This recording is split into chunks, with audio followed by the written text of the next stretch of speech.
Hello, hello.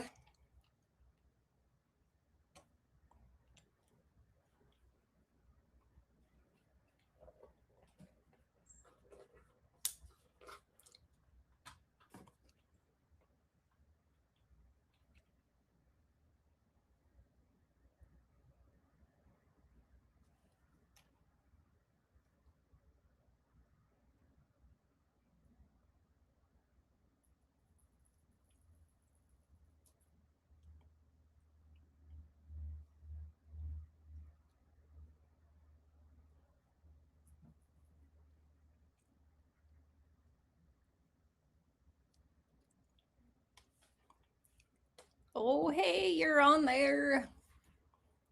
I cannot click on it on my phone. And I can see your chat. Hello, Lizzie Tish. We've got two. I'm not sure why it's not letting me see it. Mel, can you tell me how many we have on here?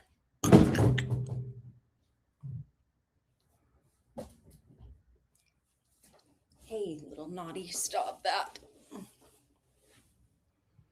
I have a kitty over here cleaning everything off my desk. Oh, I wonder if I...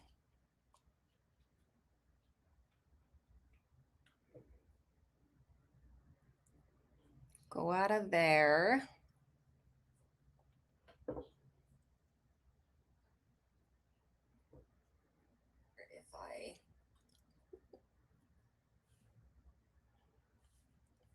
Mel, I'll have to have you show me how to go out of there. Slow down the messages. Not that I'll need to for this one. We've got 7 people on. How's everybody doing tonight? I hope you're all good. I thought I'd get the first live out of the way. Finally. Miss Ma'am, you are so naughty.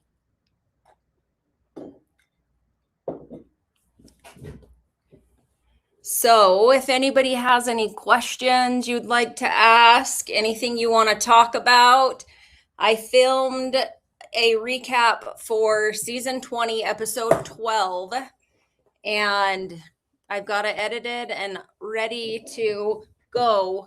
God damn it, cat. My cat, Miss Ma'am, is so naughty and she's super jealous. So whenever she gets mad, she likes to go through the house and find anything she can swipe off the countertops. Usually it's glass cups. My girls are really good about leaving glass cups all around the house, and they shatter really good on the hardwood floor. So she just was currently swiping everything off my desk that she could get her little paw on.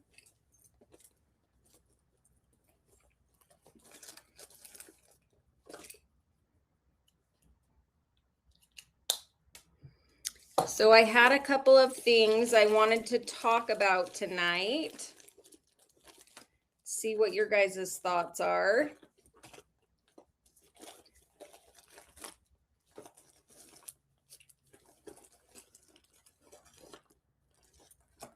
My goodness.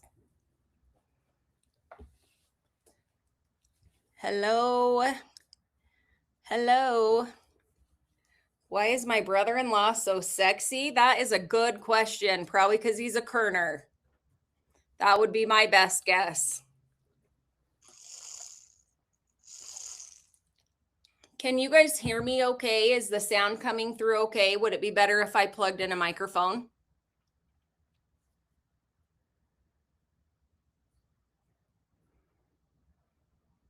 I know. Thanks for walking me through it. I appreciate your help. I don't know that I would have remembered to toggle the right switch to get it up to the YouTube.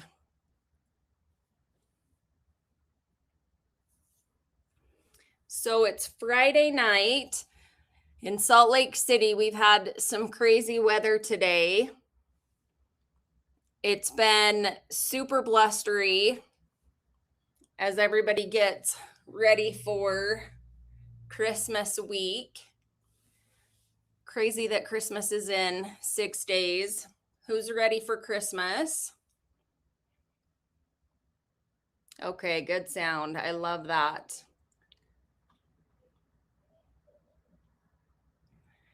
Welcome to my first live, guys. I'm so excited. I thought for sure I would have done this months ago.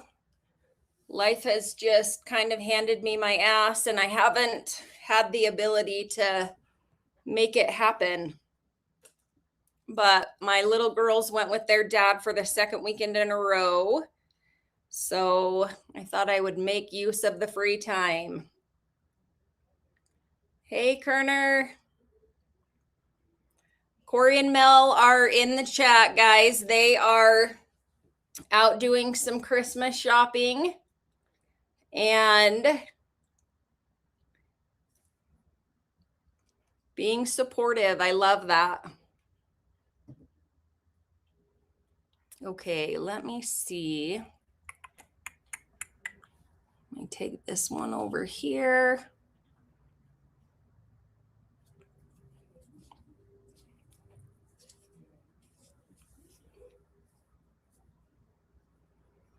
I want to know everyone's thoughts on the apology tour so far. So that's something that I wanted to talk about tonight. And then I want to answer any questions that you guys might have.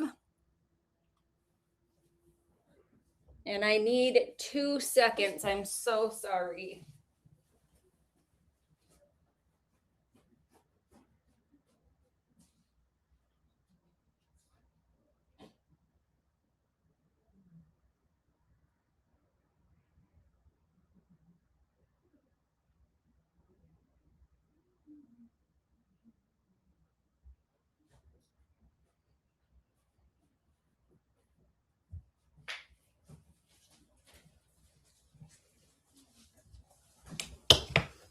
Every time the weather turns here, my hands just dry out and crack.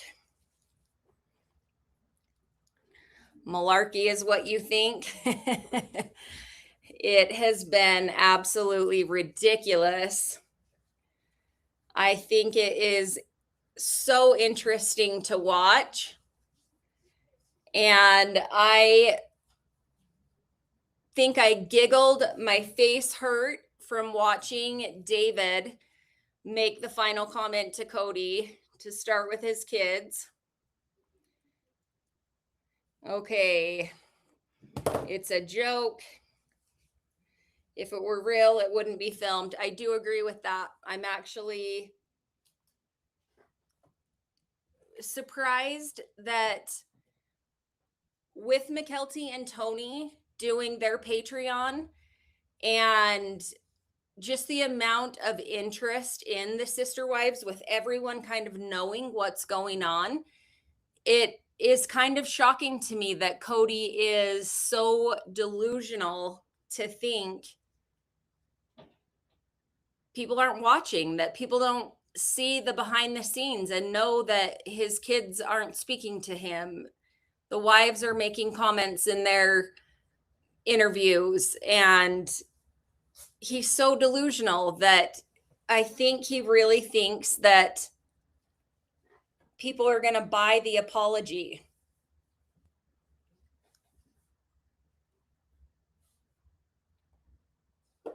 Okay, I don't know if my comments are coming through all the way. I think so.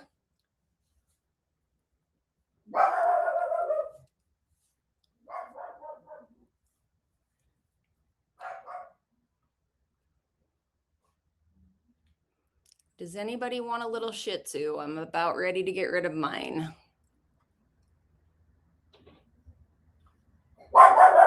Miko, come here. Come here. Come sit right here. You can't run through the house barking. Come sit in the next chair. Come on. That's a good girl right there. There you go. Yep, you go sit right there. Go to sleep.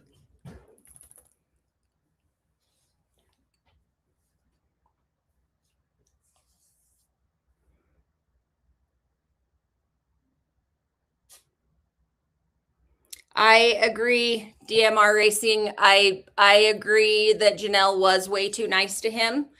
I talked about that in my episode 11 review. I think that you can accept someone's apology without telling them that it's okay. You can thank them for the apology, talk about some things. I do wish that they would have talked about the kids. I thought it was really generous of Janelle to offer him to do Garrison's tombstone with her.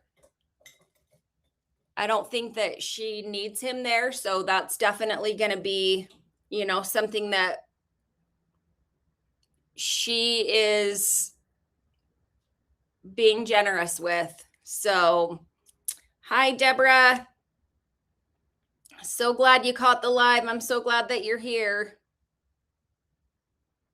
I'm so curious how it's going to go with Christine and David. I'm so curious if they're going to hold him accountable.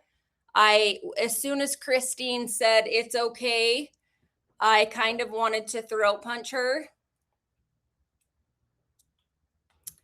Okay, Kerner says, as a man of the priesthood, he is setting an example of how the wives and children need to apologize to him. And most narcissistic men do that. So they will come up to their children if they're upset that their children didn't say hi or good morning or I'm sorry or I love you. And they'll put their arm around their shoulder and they'll say, thank you for your apology.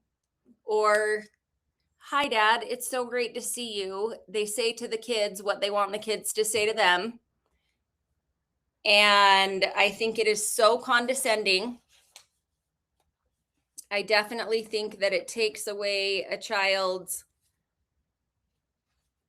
voice when they do that. I think that I've watched it happen so many times, and it's shameful when they do it that way. It causes shame in them. Okay, Susan wants to know why they met in Carborough, North Carolina, and not in Greenville. It's like an hour and a half to 2 hours apart. It's west of the RDU airport. I don't know where Janelle lives. So when they said he was in North Carolina, I just assumed that he was in Janelle's town.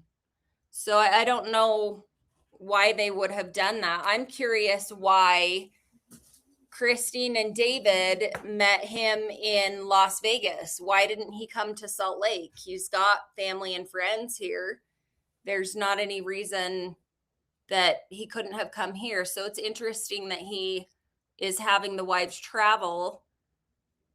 Or was that their request? They don't want him to come close to where they live.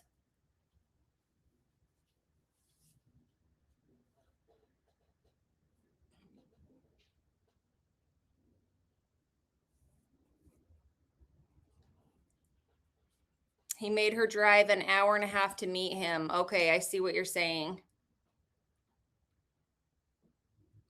And was it just to go to that specific restaurant? Just to get her to agree to some of his terms because she gave him terms that Robin couldn't come?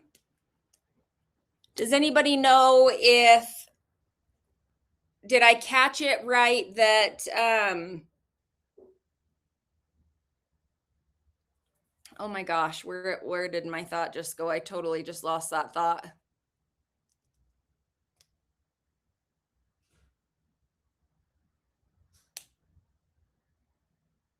Wow, I heard him say that it was a quick trip.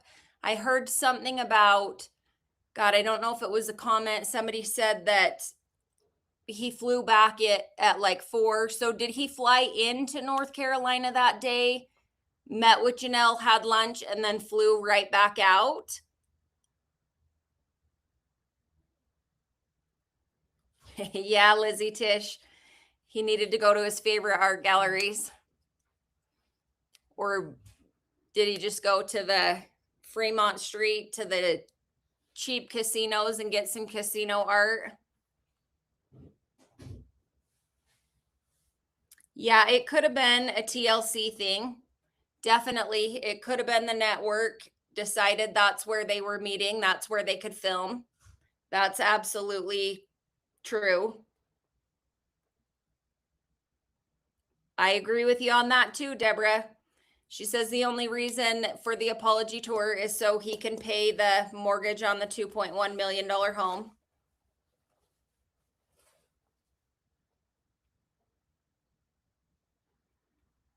I've never been to North Carolina. I am so sad I didn't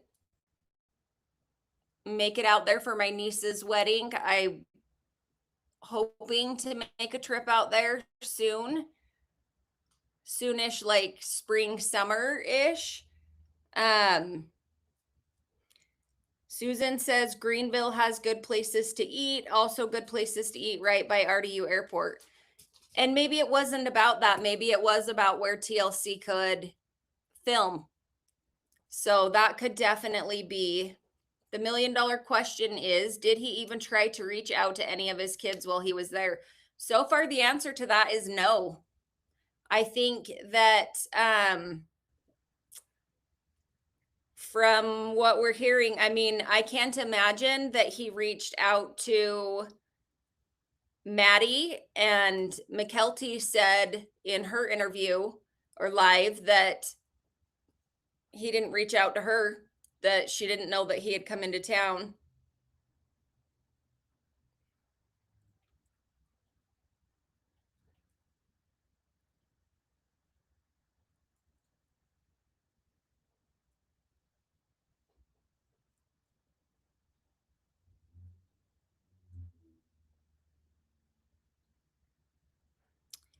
I wonder if TLC had more filming rights in Las Vegas. I'm just so curious why Christine and David went to Vegas to meet him. Why they didn't have him come here.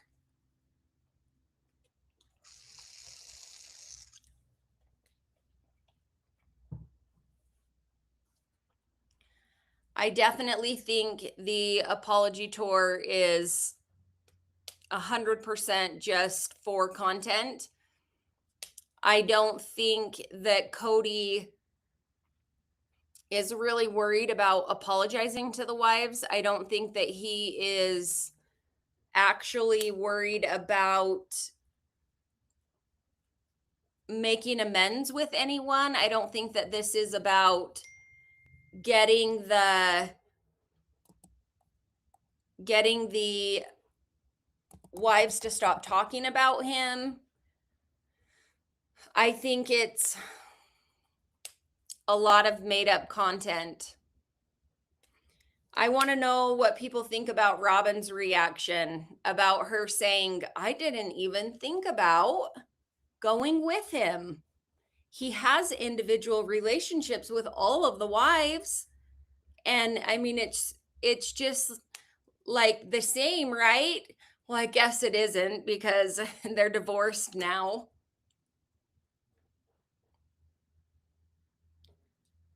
So Blessed Canadian, hi, how are you? Says, I bet his fly in and out was because there was no way Robin was allowing him to be away overnight without her. 1,000,000%, I agree. Yeah, if it was a fly in and out, I absolutely agree.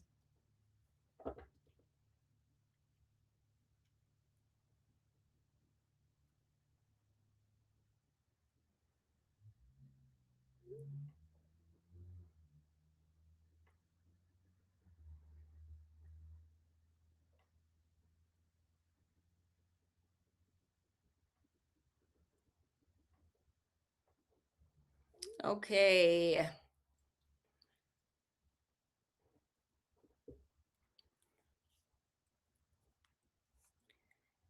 Is it Stepansky 13? Sorry, I probably just totally slaughtered that. Says it feels like the apology tour is content for the show. I absolutely agree. That's something we were just talking about. I think they're trying to stretch out season 20. We've heard a lot of talk that they are already filming season 21. I know I was on a group Zoom call with Christine, gosh, probably 3 months ago, and she said something kind of insinuating that they have a couple of years of contracts with TLC. So we're already getting season 21. I'm not going to be surprised at season 22.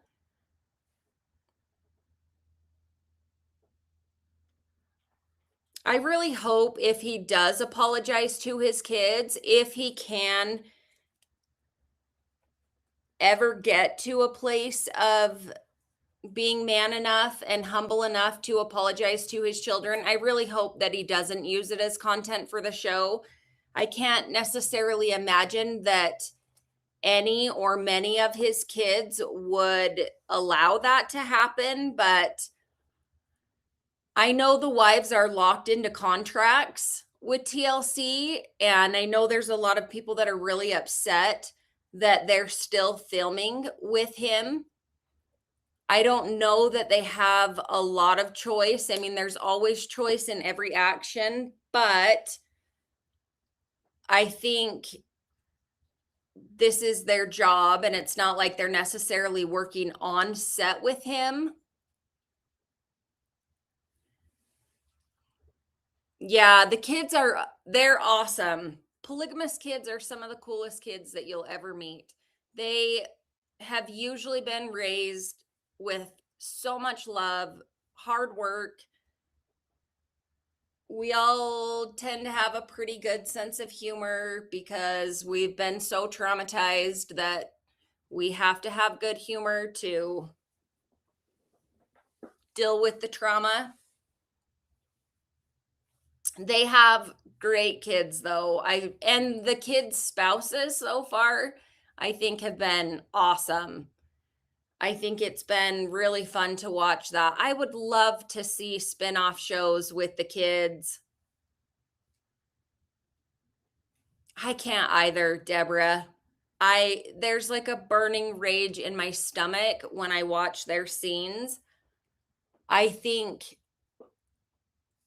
Cody is out of control. Every time that man opens his mouth, he says something even more toxic than the last time he opened his mouth. Yes, we definitely. Melanie at Notes to Self, I guess it could be Corey. Notes to Self says there has to be season 21 or 22 so we can watch the divorce of Cody and Robin. I think that'll probably take into season 22. I think she's got to ride the I was right train for probably another season. She's going to keep putting out the little jabs and bullshit comments. She just slides in her little toxic bullshit into her comments. Then season 23 for his apology tour to Robin and her kids. God, I love you guys. You're just the best. I wish I was Christmas shopping with you.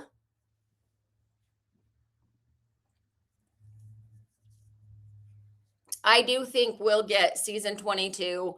I'll bet that they're getting to the editing phase of season 21. I'm not going to be surprised at all at a season 22.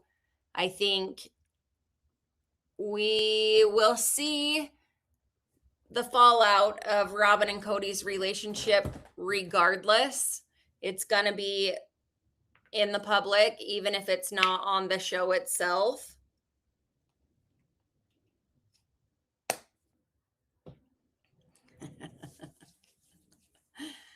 A little cheers. Oh, They drive me crazy. I don't know how they have family that still loves them. I don't know how they have any friends, except for there's so many narcissistic men, just like Cody, and delusional wives, just like Robin. I'm sure a lot of their friendships are people from the AUB. I think some really bad things when I watch the two of them in their individual clips and in their bullshit garage scenes. What did everybody think about the start of episode 12? Cody exercising, getting ready for special forces. Did anybody else think the way he was running was weird? I think Cody's using drugs. I'm just going to say it. I 1,000,000% think the tone of his voice has changed. The way that he makes his facial expressions has changed. I think that man has to be on something. He's a completely different person from 5 years ago, 10 years ago. TLC doesn't care how unpopular Cody is. Just look at 90 Day Fiance. Yeah, I know they don't care. TLC has been great at exploiting a lot of different people. So I know that as long as the show is performing, and I think Sister Wives is still performing well, TLC is going to keep airing their episodes. Yeah, it would. I agree. So blessed Canadian. I wanted to puke also. I was shocked. TLC says, I do think he's on something. I don't know what, but definitely something. Every conversation between K and R is completely fabricated for the show. He's definitely on something. His roid rage is evident. I completely agree. That's what these crazy breakout upsets, I think it started prior to the knife in the kidney scene, and it has progressively gotten worse. I thought it was interesting that Janelle said, I asked if he was on a 12-step program. I would not have been surprised at that. And yeah, every conversation is fabricated. There's no doubt in my mind. Their content is just as good as being scripted. Did I see the interview with Tony and McKelty where they asked McKelty if she thought he was on something? I did not see that. What did McKelty say? I'm so curious what McKelty said.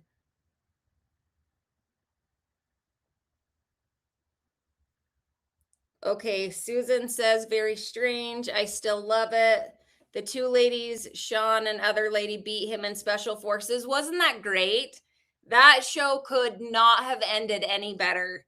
To have those girls go all the way to the end and beat him, I mean, come on. That's awesome. Yeah, that was great. I loved that content for sure. Yes, and the fake sexual tension. Are you kidding me? I could literally throw up every single time either one of them says something. It's so bizarre and inappropriate. The level of inappropriate is so far gone. It's disgusting. I know some people who used to be addicts but are now clean.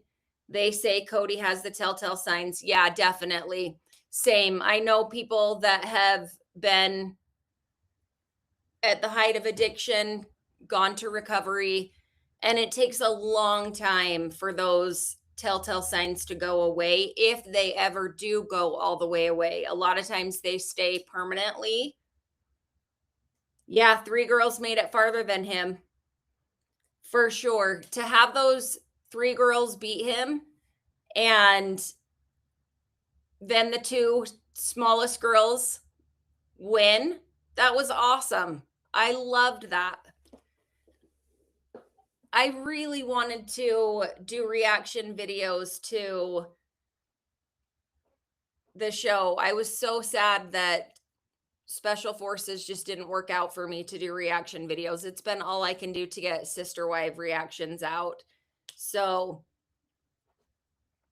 but I really enjoyed watching the show. I thought it was really good. All Cody cares about now is that the camera is on him so he can show off. He doesn't care for any of his family. I completely agree, Cindy. I don't think that man has any thought, care, sympathy, empathy, nothing. It's 100% the Cody show. And I think Robin has just set up perfectly the feed into the Cody show, the manipulation that she goes through with him. It is so bizarre. I don't understand how these men have these families the size that they do. And most of the time, you've got a couple really good women in there that are just amazing. And these big, large families with really good kids. And they are so narcissistic. They don't have a clue what they have. And I don't know, Mel and Corey, if you guys are still in here, do you know any AUB men or any polygamous men for that matter that have been like dad? Yeah, dad is the same way. It's the Dave show all the time, 1,000,000%. Do you know any that are like Cody, that are like dad, that go through life and then they get to the end of their life, they get to be 80 and they're getting closer to death and they feel actual remorse? They ever get to a place of being humble? Do you guys know a lot more of the older generation of AUB men more than I do? So I'm curious if either one of you can think of any men that are like that, or that were like that were remorseful, humble, and apologetic at the end of their life. Did they ever see the light? Could they ever accept or acknowledge their behavior? Did that ever happen? TLC says, I had to laugh at Robin in this past episode. Remember when she body shamed the OG3 for gaining weight? She is no Diesel Jeans model anymore. Yeah, I'm not a fan of body shaming at all. And that thought ran through my head. I thought, wow, she is, when they do flashbacks to when she was younger compared to now, and is that why she's always in the business casual 80-year-old floral clothing? Okay, I wondered, so did he get to a place of being completely humble? Like, did he get to a place where he looked back and he was ashamed of himself, where he was truly remorseful and wanted to make amends with his family? I think I heard Corey say in a live or in one of your recaps the other day something about his dad making amends with his dad at the end. The regret I've seen has been tragic, truly. It really is sad. You just think about the years that are wasted. And he talks, in the knife in the kidneys scene, when he says, the sacrifices I've made to love you, all the years wasted, from Diesel Jeans model to creepy doll lady. So true. And it seems like she has something going on with her neck. And I know, like, as women, we all kind of worry about our necks as we age. I was looking at the way that her neck kind of bulges, and just, just did not look good. She didn't look good at all. And I definitely noticed that she was definitely bigger than she had been. Those that would, most kids wouldn't.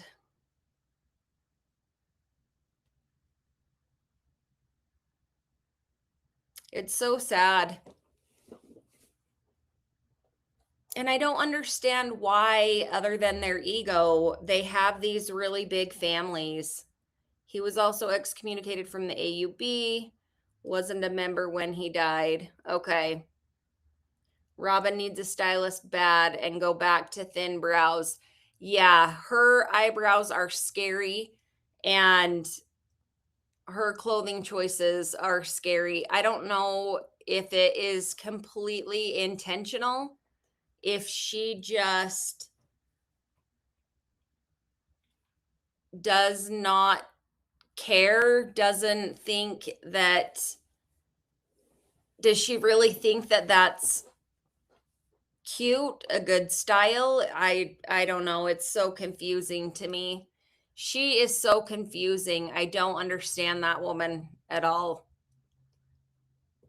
I think her and Cody, they deserve each other.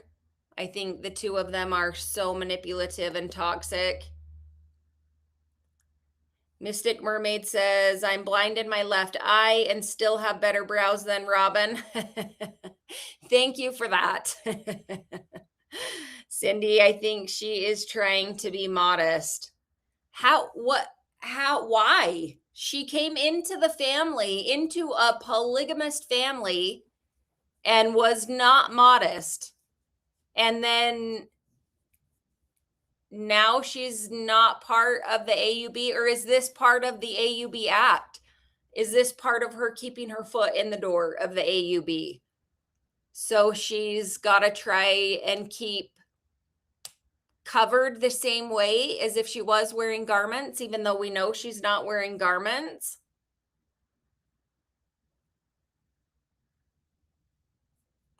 Oh, she's a sad one. Not in those stilettos. No, ma'am, not in those stilettos. That was not modest at all. And now we get to see that in almost every episode. It's so disgusting.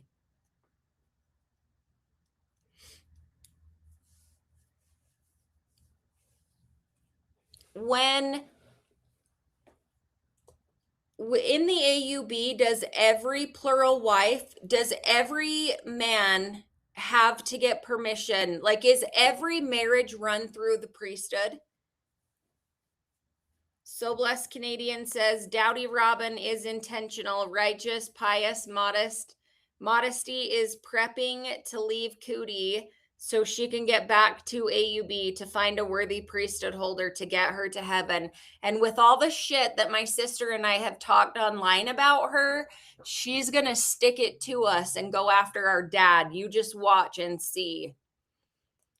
Mystic Mermaid, from the view photos I've seen of Robin out in the wild, she dresses differently, not so matronly. Okay, so it's a TV thing then. She's doing it for the cameras. She's working. Few photos, thank you. I don't know that there's any worthy priesthood holders in the AUB. I would be surprised. I don't know. Maybe Mel and Corey can tell me later if there are. Are there any worthy priesthood men in the AUB? I mean, maybe some of the younger ones, maybe some that haven't been corrupted completely yet. Okay, so every marriage does go through.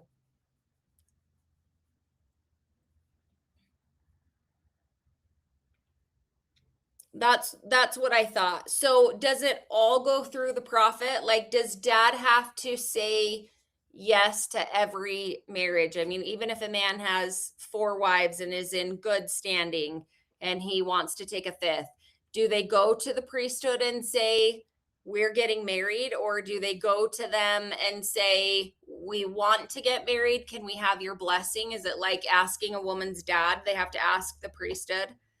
Haha, they think they are. Well, we know they think they are, but we know they're not. From what we heard of your dad, he would deserve Robin. Karma is a B. I don't know that that man's going to be around for much longer. Honestly, I don't think he's got a lot left in him. He's not super healthy and not doing well. Yeah, now that you made the comment about dressing for the camera, I do think that that's probably exactly what it is. Okay, thanks for answering that. I thought that's how it was. I just didn't 100% know for sure. Do you know who's next in line after dad? Is it our uncle? They might talk to a bishop and the bishop talks to dad. Okay.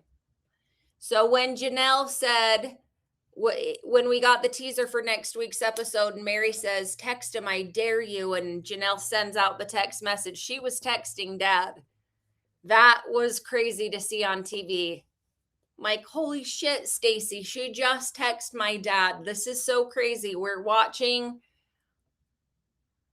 Sister Wives and she just texts dad.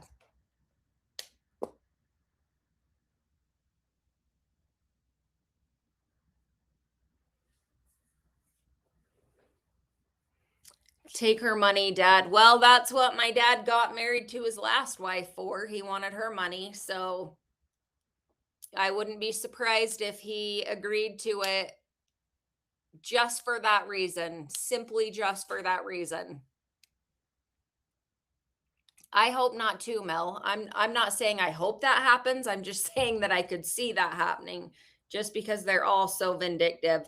Oh, I think you're right. I think you're right. I do think I heard that. Actually, he was at the funeral I took mom to, and I think mom said that he was next. So I didn't tell mom that I was going live. I probably should have done that. Miko, so sorry, you guys. Miko is not a happy camper at the moment. Okay, let's see. Thank you so much. You are the best.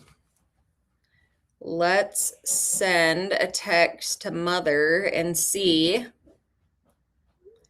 if maybe we can get her to answer any questions also. I am so glad for Janelle because she still has strong religious feelings. You're glad that she has strong religious feelings, or you're glad that she got the release because she has strong religious feelings? So generally, Deborah, they go in order of succession. So whatever man was called next in line, that would be the man that would be the prophet next. And then it started with Reuel Allred. It went to Owen Allred. Owen skipped a couple of men and went to not Lynn Thompson. Oh gosh, what was his name? Oh good, mom's here. Hi, mom. Mom's just catching up in the comments. That shouldn't take you long. There's not a ton. Oh wait, I can search my iPhone notes.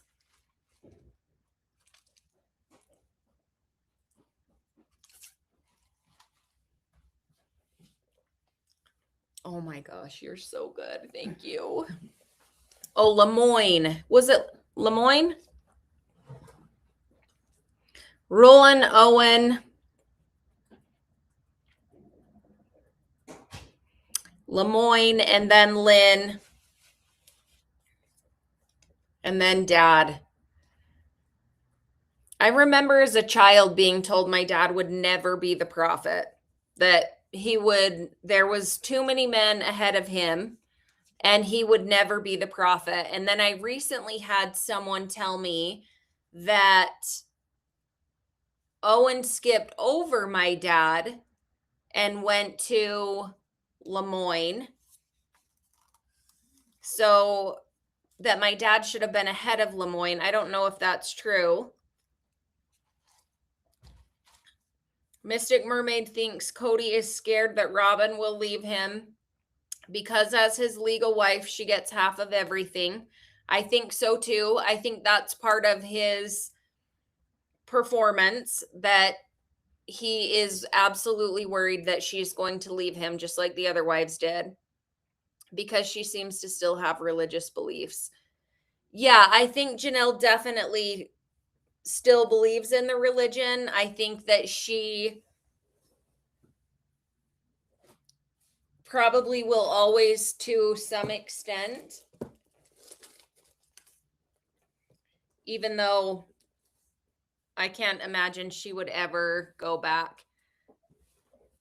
Sorry about that, guys. Ladies, was your mom your dad's first wife? She was actually his second wife. They met when she was 15 and he was 17, and then they knew they were going to get married. I don't know if he already knew his first wife or if he met her shortly after that. He ended up marrying another woman first, and then I think within a year, is that right? Within a year, he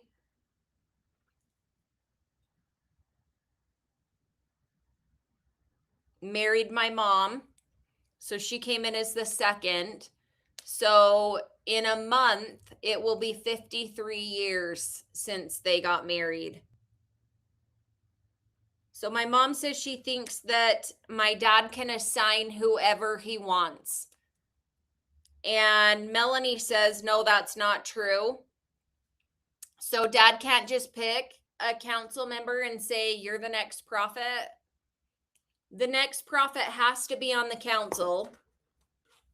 And is it true, because I've always heard that the prophet has to have at least 7 wives?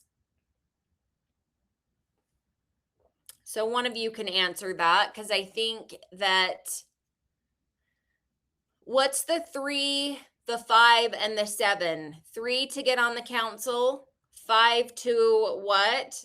And then 7 to be the prophet? Maybe one of you can answer that.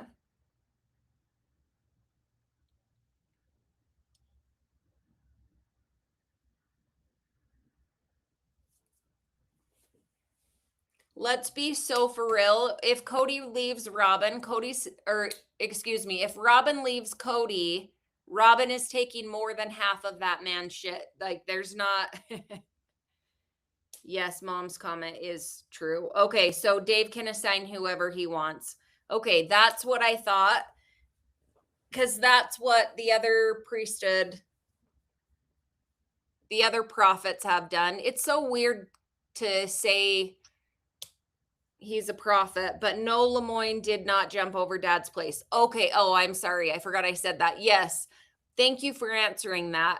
I was shocked when someone said that, because I thought dad was like way down at the bottom of the list. So when I heard he became the prophet, there wasn't any part of me that could rationalize that in my brain. I never thought that could or would happen. So I had been reassured my entire life that he would never become the prophet. One of his sisters told me that he snuck his way right in there, but apparently nobody opposed it. So can he pick? Can he assign wives to people? Can he tell people, I think this woman should be in your family? Can he go to women and ask them or tell them that he thinks that they should be in his family? Is that a thing? I heard Cody in one of his interviews talk about when he was still on special forces, and he said something about watching it with his son, his oldest son. And then in another interview, he said that that son was Robin's oldest boy. Damn, I can't remember his name at the moment, but I thought that was really sad that I'm getting the impression that he's not talking about any of his children with the OG3 as his family or his children. So anytime he's talking about his family or his children, he is referring to the 5 with Robin. Okay, mom says he can bypass men on the council. Lemoyne did that. It's 7. Okay, thank you, mom. Is there another thing, mom, that you have to have 5 wives for? Is there another level of something, or is 5 wives required for something? It almost seems like this might have been a topic on another live with Mel and Corey. Cindy wants to know if the church votes for the prophet. No, they don't. Normally, it would go in order of succession to how you were called onto their council. And that's how my dad became the prophet. He would have been the next one in line. But the prophet can also choose to appoint his successor. He doesn't have to go next in line. So he can appoint it. Okay, I also heard just last night, someone told me at dinner that Lynn was appointed, was it Lynn or Lemoyne, was appointed prophet with like a co-prophet. So Lynn could be the prophet, but every decision had to be made or agreed upon by Harry Bonnell, I think. Yeah, I didn't know he was next, Mel. I had never, I mean, I don't know as many people in the AUB as you do either. So Dayton, thank you. Gosh, I know that Logan's his oldest boy, so I just couldn't remember Dayton. Yes, to start getting higher blessings. Okay, thank you, Mom. I appreciate you guys answering these questions. Lemoyne did not jump over Dad's place.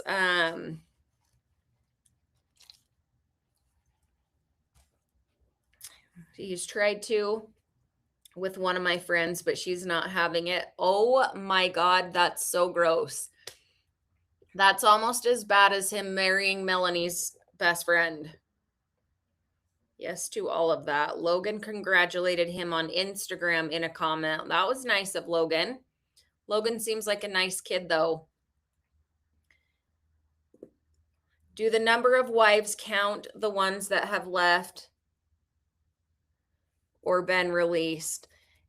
I don't think they count them once they've been released. If they've left and they haven't been released, they absolutely count them.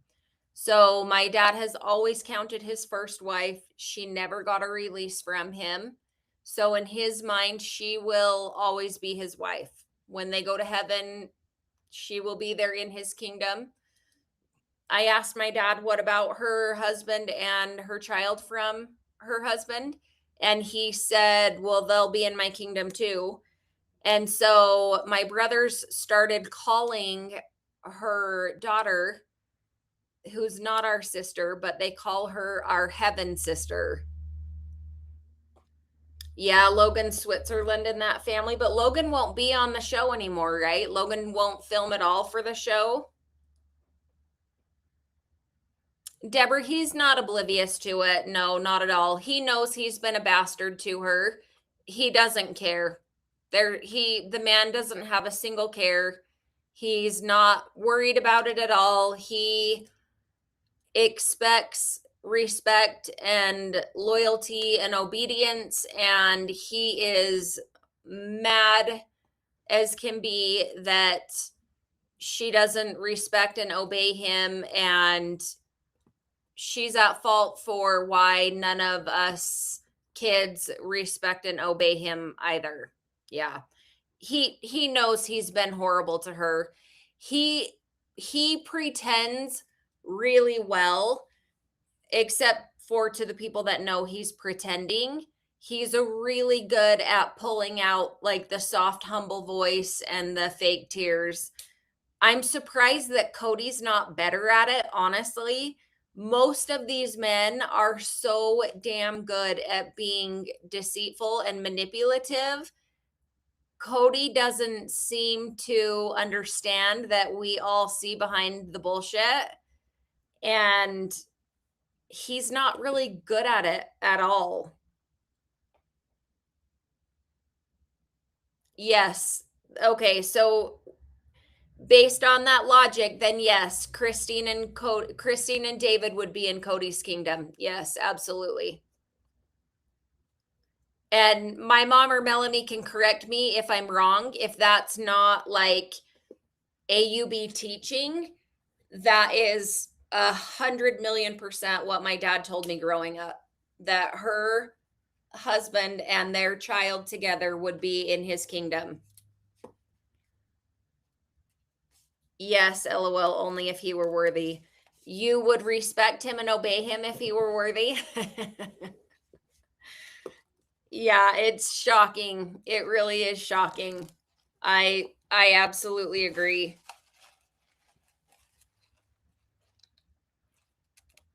Is this another one of those times where the rules change as they need them to?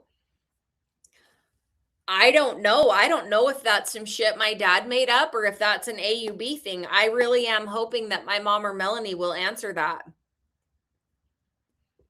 Because it totally could be a made up thing. My dad pulls shit out of his ass all the time. So I will not be surprised if it's something that he made up. Yes, true. Okay, Melanie says it's true. So thank you for answering that, Mel.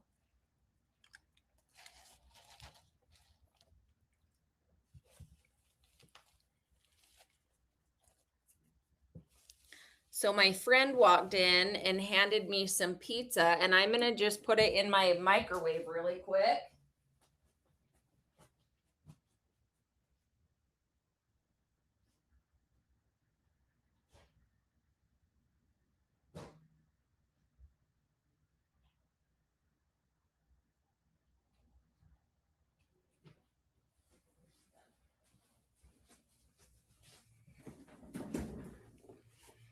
Cody is not going to have a kingdom, neither is Dave.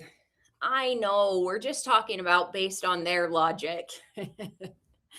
Based on what they think they're going to have. Yes, and yes. Yeah, Cody's not going to have a kingdom. I'm going to be surprised if Cody goes to heaven. I'm going to be surprised if my dad ends up in heaven. But maybe I'm going to go straight to hell for thinking that. That could be true too.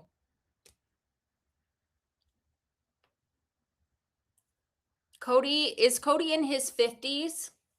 Is he 57? Okay, I remember hearing that on Special Forces that he's 57. I wonder how many of the kids watch the episodes. I wonder if they watch them to know what's going on with their dad, or if it's just too painful for them to watch it. I think it would be really hard for them to watch. Yes, Mom, I'll be in good company because you'll definitely be there with me. I know. I know.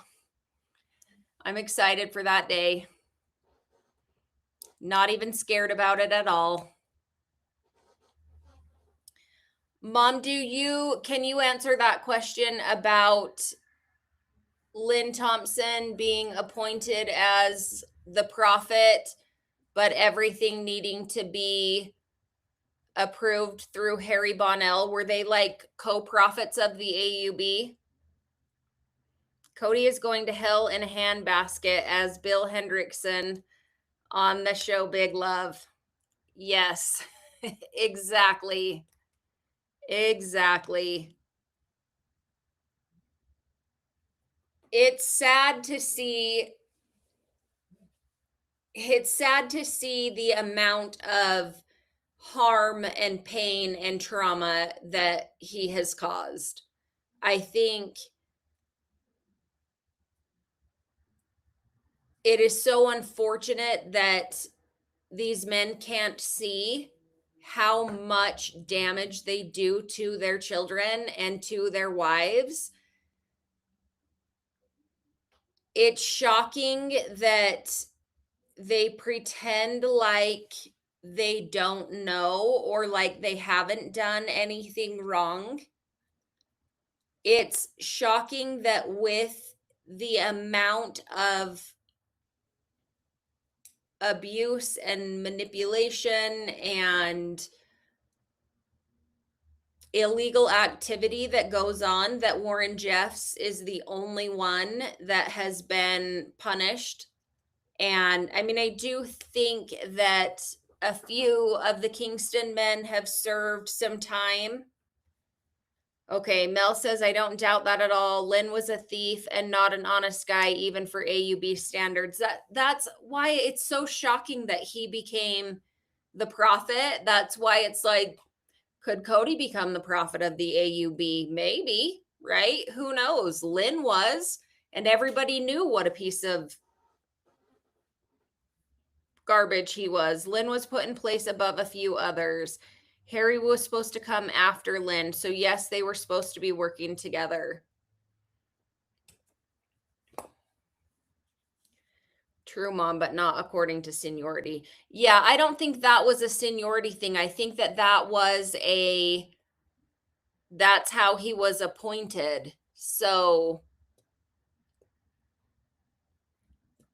I don't know why Lynn was appointed.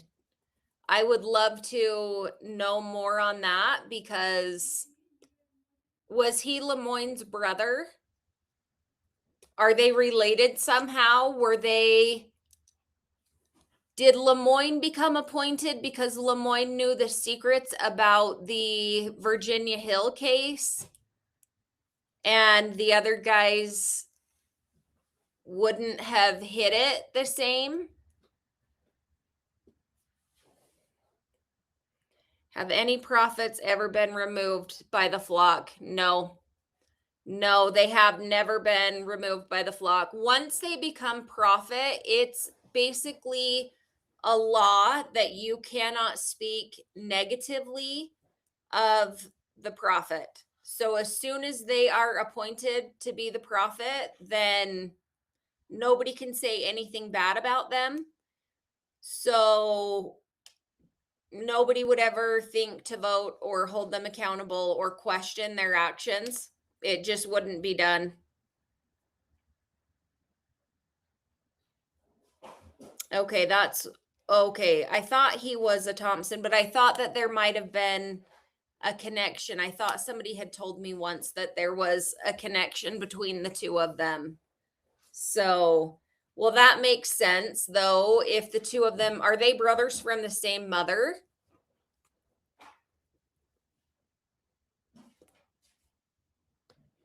Are there still Brown members in the AUB that either one of you know? Does Cody still have family or siblings that are part of the AUB?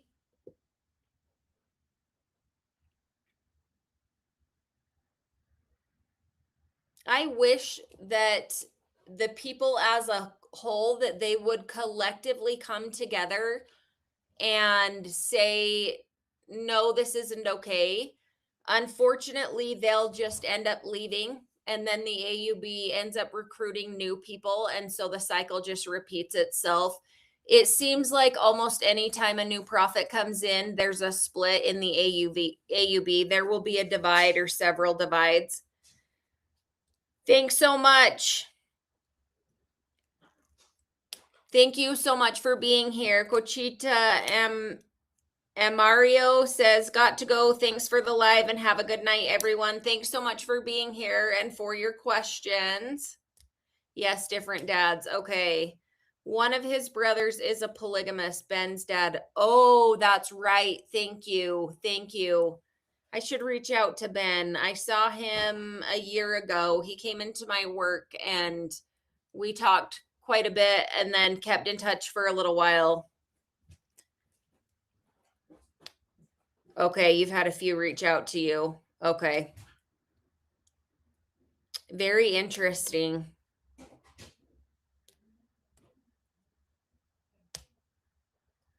Was Lemoyne and Lynn close to each other? I'm wondering why Lemoyne would have appointed Lynn, like what the purpose was in that.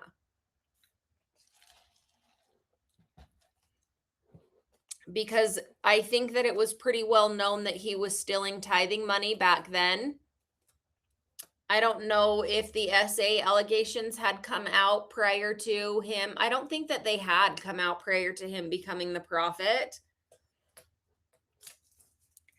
I did hear that Dad was a puppet for Lynn. And my assumption would be that's because he wanted to become the next prophet. The only reason I still watch Sister Wives is so I can follow when you and your sister do your reactions to the episodes. Your takes on their behaviors and how this cult operates is heartbreaking. It really is heartbreaking. It really is sad to see. It's just sad to see the fallout and the outcome, the crazy. It's so unfortunate. I met with a group last night for dinner, and a couple of them had come out of polygamy, and some of them help people that have come out of polygamy. And it's really interesting to share stories and to just talk about the different traumas and the different crazy, the different chaos. I'm truly not sure. I think the accusations were verified more clearly after he was put in. Yeah, I think so. I do. Okay. I think that maybe it had been mentioned, but never out loud as loudly as it should have been until after he became the prophet. I find all Mormon different groups interesting, hard to understand it. Why I am glad you and Melanie post how you grew up. I also watch a few other ladies that broke away. Yeah, it really is interesting to, I think when you get out, I always say when I get out into the real world or people in the real world, I refer to anything outside of Mormonism or polygamy, the real world. And I think it is really interesting to see the difference in the way that people think. And, when you're raised this way, you don't really ever question that it's, I think you know that it's wrong, but you don't necessarily walk around thinking that you're living very differently from most people, especially in the state of Utah with the LDS church primarily being here. There's so many people that believe in Mormonism, and the polygamous doctrine is all based, it's all straight from Mormonism. So it just doesn't feel really different until you get outside of it, and then you can see actually how detrimental it is and how abusive it is. It takes a lot though to see that and understand that when you're in this type of religion, this type of community, you will deconstruct for the rest of your life once you come out. There is a girl, I just started watching her content and I adore her. She's got I can't remember her first name, but her YouTube channel is called Girls Camp. And she talks about, she came out of the Mormon church And so she talks a lot about the different doctrine, and she went on a Mormon mission, and she breaks things down, and I love to listen to the way that she analyzes things and some of her reasoning for leaving the LDS church.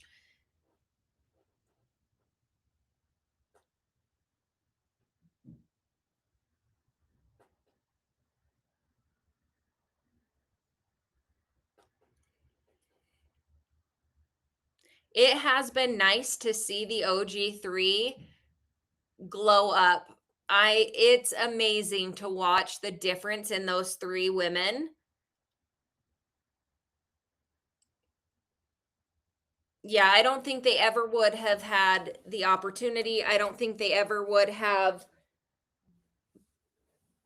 experienced the type of love and joy, the levels of fun that they have, just the difference in their relationships, the difference in their lives is huge. It's amazing to me to watch the OG3, to see the way that they glow, they just radiate in a way that they never did before.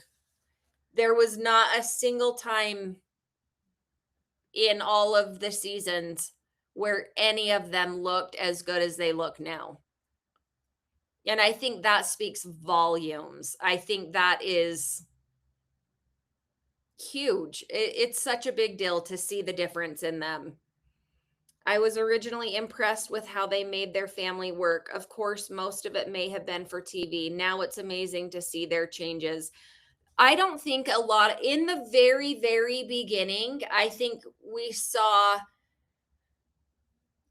the way that they worked together as a family, the way that they operated for their children, everything that they were doing for the kids and for the family as a whole. I don't think any of that was made for TV. I think that was all legitimate. They were one of the best examples of how to do it right. And not that they were doing it right all the time. Their main goal was to raise their children together in one home as one family. They definitely made a lot of mistakes. I think we've all read Christine's book, we've all watched these seasons. The OG3 all seem so much happier. I think they're finally experiencing happiness. I don't think that they ever had really experienced true happiness until they got away from it. I don't think that they knew what it was like. You think that you're happy until you actually experience happiness. You think that you're free until you actually experience freedom. I don't think any of them knew at all what they know now. A narcissist will suck the life out of you over time. Being away from him is the best thing that could have ever happened to them. I completely agree, Deborah.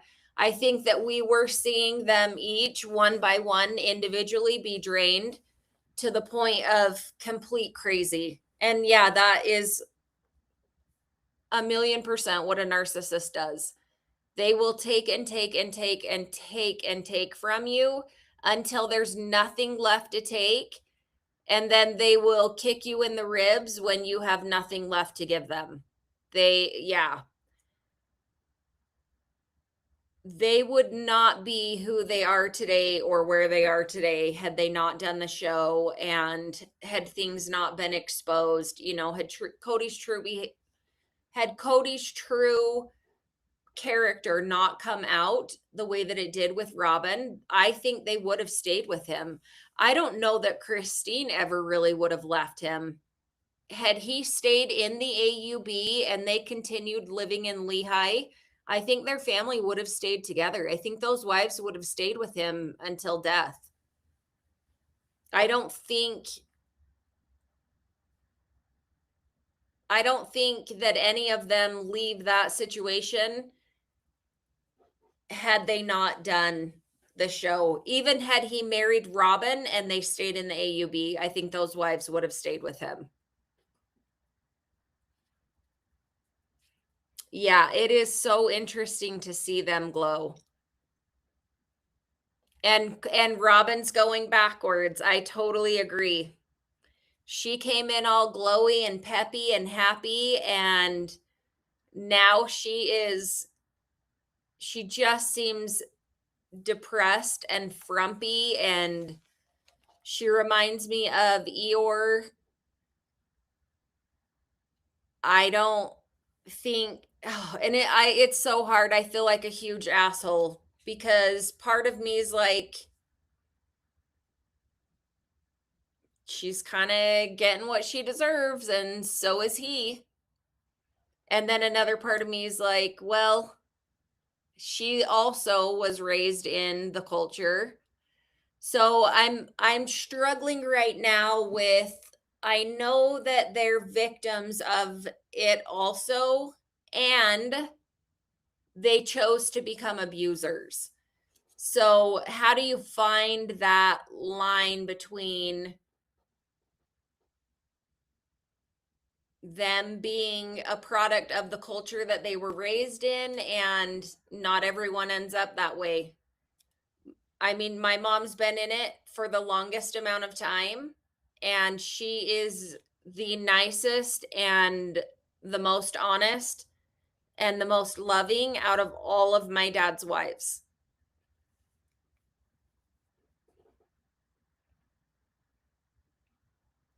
Yeah, Eeyore has friends. That is true. That is true. Eeyore has some of the best friends. I don't know Oscar the Grouch. We compare her to Oscar the Grouch? She lives in a trash can. Only it's not really a trash can. It's a $2 million mansion.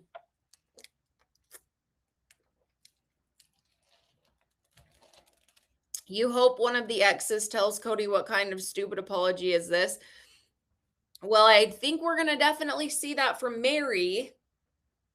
I would love to see it more from Christine. I don't know if Christine feels so awkward about Cody telling her that he really did love her, and she feels it's so inappropriate. So she's just like, okay, let's get through this because I don't know how David feels right now. Beaker from the Muppet Show. That's another good one. Thank you. Oh, that's so funny. Yeah, I think that Janelle is too soft-hearted. I don't necessarily think of it as a negative quality that Janelle has. I think that I just think that it's her personality. I don't think that it means anything. I don't think it means the two of them are going to get back together. I don't think it means that she's still in love with him and she wants him back. I don't think it means any of that. I think that it's her way of confronting things. And I don't know. I think it's okay at the end of the day. I think it's great that she still took the step and had dinner with him and that they were able to talk about those things. And then she gets a spiritual divorce and moves on with her life. And so, if that gave her healing and that gave her closure, then in my mind, that's what truly matters. I really do hope that David puts him in check. I don't think Cody gives a shit what the wives say. So the fact that David said, start with your kids, that couldn't have gone any better. Cody doesn't respect women at all. Women are property, they're objects. You can see all through Special Forces his obsession with men. Any validation that he has comes from men.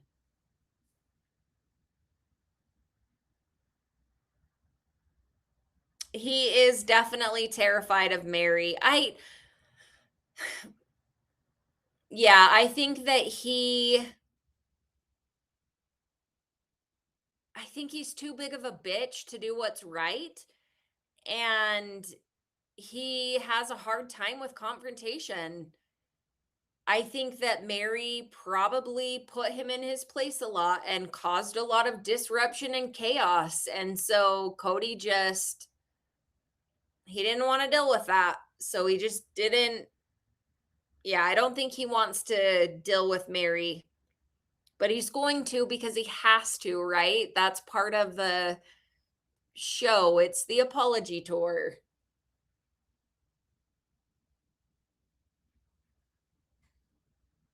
It did come across so ingenuous. The fact that he couldn't say I'm sorry to any of them was so bonkers. What did you do, little kitty?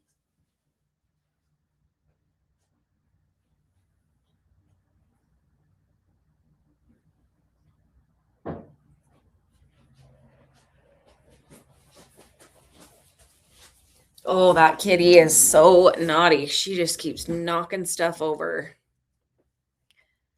Someone needs to mention Robin was a big reason polygamy didn't work for the Browns. She consumed all of Cody's time.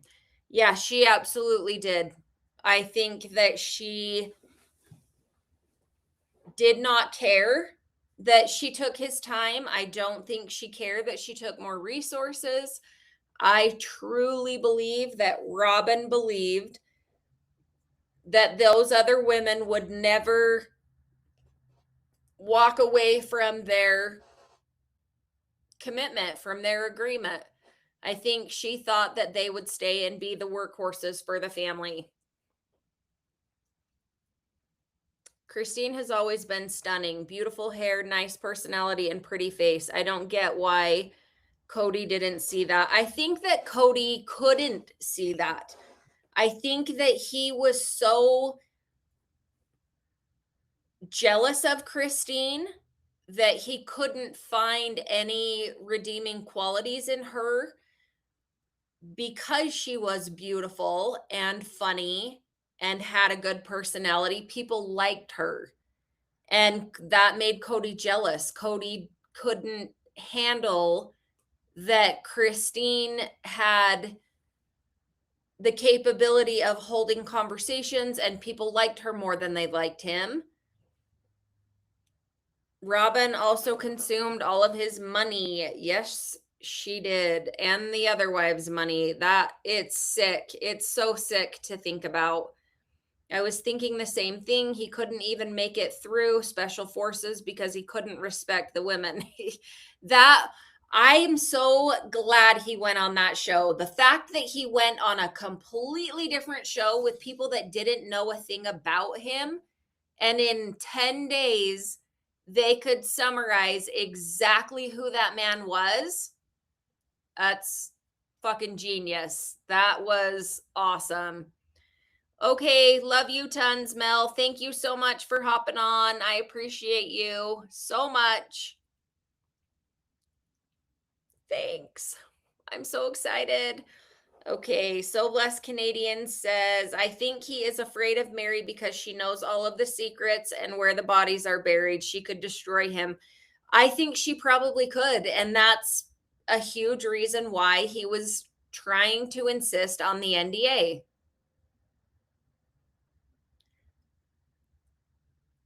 Christine was the glue that held that family together. Yes, she was. And that's how my mom is. My mom has always been the glue. When she couldn't plan things anymore, when she couldn't bring the family together anymore, that's when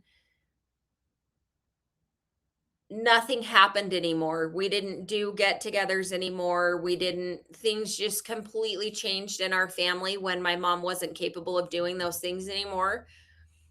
So, yeah, Christine wanted to have a healthy, happy family. She knew that it took sacrifice. She was willing to make the sacrifices, and the other wives weren't willing to. So it's absolutely everyone on Special Forces knew he wasn't right in the head in any capacity. Yeah, I think they figured that out pretty quickly. I can't imagine that it took them more than a day maybe 2 for the ones that weren't around him a bunch the first day. He showed his true colors rather quickly in special forces. I would love to get an honest interview with one of the DSs. I would love if they could come out and talk about, because even the castmates, I feel like they've made comments here and there, like they've insinuated the way that they feel. They've kind of, talked about it a little bit. I don't think any of them have gone into full depth. And I don't know if that's just out of respect for a cast member's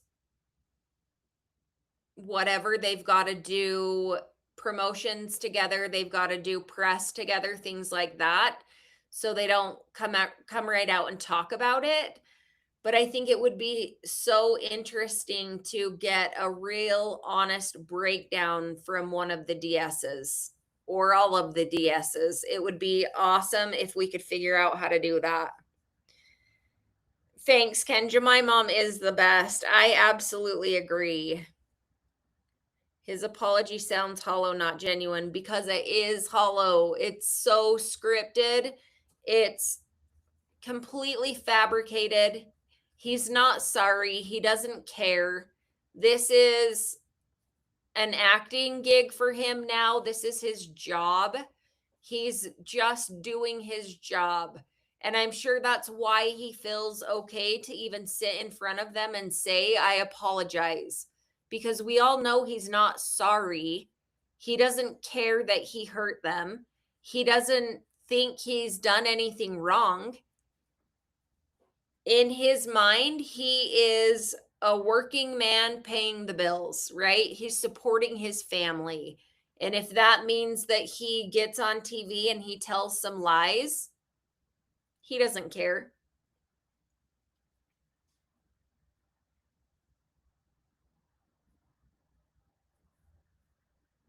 The DS true feelings about Cody would be interesting. I think we saw a lot of their true feelings on their faces. I don't know if they are required not to talk about the contestants on the show.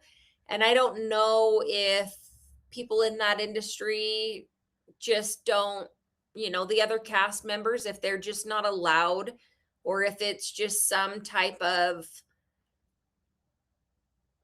not contract, but just some type of, I don't know, silent agreement that they don't really spill each other's secrets or talk, nasty about each other. I think the one girl did a little bit. She opened up a little bit on her podcast. The one that was third to go off. I can't remember her name right now.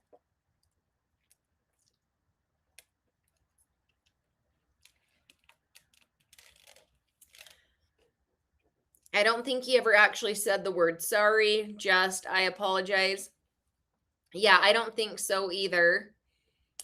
Deborah, I agree with Kenja. Your mom is a badass lady. She is a badass. She's always been a badass, even at the times that she might think she wasn't. She was still always a badass.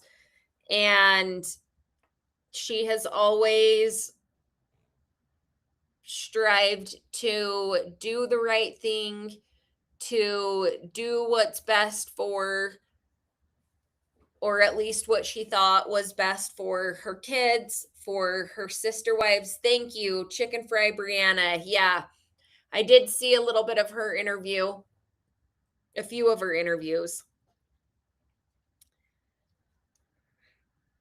Oh, Mom, you don't need to do any work. You just need to enjoy the rest of your life. You just need to spend more time with your kids and your grandkids and enjoy the rest of your life. You don't need to worry about working on anything else. You've made it.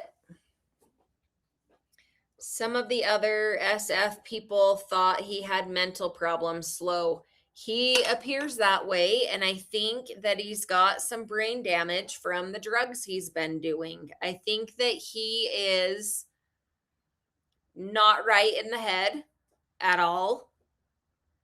It would be interesting to see if another polygamous man went on the show, if they would end up with the same issues that Cody ended up with? I think they probably would. I don't know